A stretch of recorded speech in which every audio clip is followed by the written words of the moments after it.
pagtataksil sa tiwalang ipinagkaloob ng mamamayan, betrayal of public trust, yan ang ginawa ni Pangulong Ferdinand Bongbong Marcos Jr. at ito ang dahilan kung bakit dapat siyang ma-impeach. Sa unang 3 taon ng Administrasyong Marcos Jr., daan-daang bilyon ang pondong sangkot sa flood control corruption scandal. Nangyari ito dahil pinahintulutan ni Pangulong Marcos Jr. na maging opisyal na patakaran ang pagpaparte ng DPWH budget sa mga opisyal ng Malacanang, Senado at Kongreso, yung tinatawag na allocables at non-allocables, para pagkakitaan ng mga kickback na tinatawag na ngayong commitment o advance. Ang pondong publiko napunta sa pansariling pakinabang. Yan ang unang pagtataksil ni Pangulong Marcos Jr. sa tiwala ng bayan.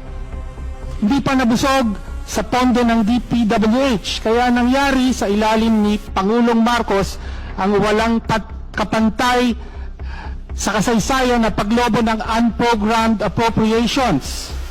Ayon sa batas, tanging ang Pangulo ang may kapangyarihang mag-approve sa paggamit at pag-release ng pondo mula sa unprogrammed appropriations. Ginamit niya ang kanyang discretion para aprubahan ang 213 billion na dagdag na proyekto ng DPWH kasama ang 111 billion para sa flood control na pawang napunta sa korupsyon.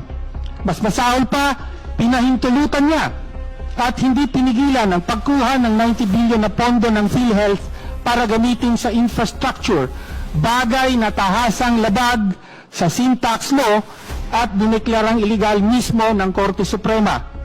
Pondo para sa kalusugan, dinala sa kurakot. Yan ang ikalawang pagtataksil ni Pangulong Marcos Jr. sa tiwala ng bayan.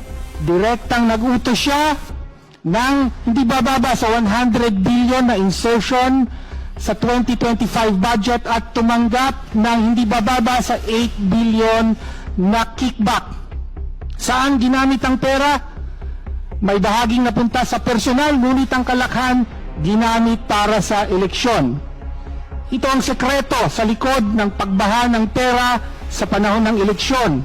Pera ng taong bayan, ginawang kickback mula sa kontraktor, pinambili ng boto para manalo at umulit ang siklo. Ganyan mismo ang ginawa ng Pangulo. Ito ang pinakadirekta at masahol na pagtataksil ni Pangulong Marcos Jr. sa tiwala ng bayan. Sa mga tagapagtanggol na nagsasabing siya nga ang unang naglantad ng flood control scam, paano mong sasabihin sangkot at pasimuno siya habang dinidiinan ang ilang korap, ngunit pinoprotektahan ang sarili at ang pinakamalapit niyang mga nandambong. Sufriyan lang sa tabi, nakatago sa publiko ang dalawang opisyal na merong mga resibo at ledger na magpapatunay sa direktang papel ng Pangulo, pagtanggap niya ng kickback at kung paano ginamit at saan napunta ang pondo. Maaari silang pasalitain sa pagtuloy-tuloy ng impeachment proceeding na ito. Tinutukoy ko sina former Executive Secretary Lucas Bersamin at Undersecretary Adrian Bersamin. Ito ang buong katotohanan. Si Pangulong Ferdinand Bongbong Marcos Jr. ang pinakamalaking isda sa flood control corruption scandal. Ginawa niyang command center ng organized plunder ang Malacanang. Inagaw niya ang pondo para sa kalusugan ng mamamayan, para sa kickback ng ilan at direktang nag-utos ng 100 billion pisong insertion para tumanggap ng kickback. Malubhang pag-abuso ito sa kapangyarihan ng pagkapangulo at pagtaksil sa tiwalang ipinagkaloob sa kanya ng mga Pilipino. Dapat siyang ma-impeach. Maraming salamat po, Madam Chair.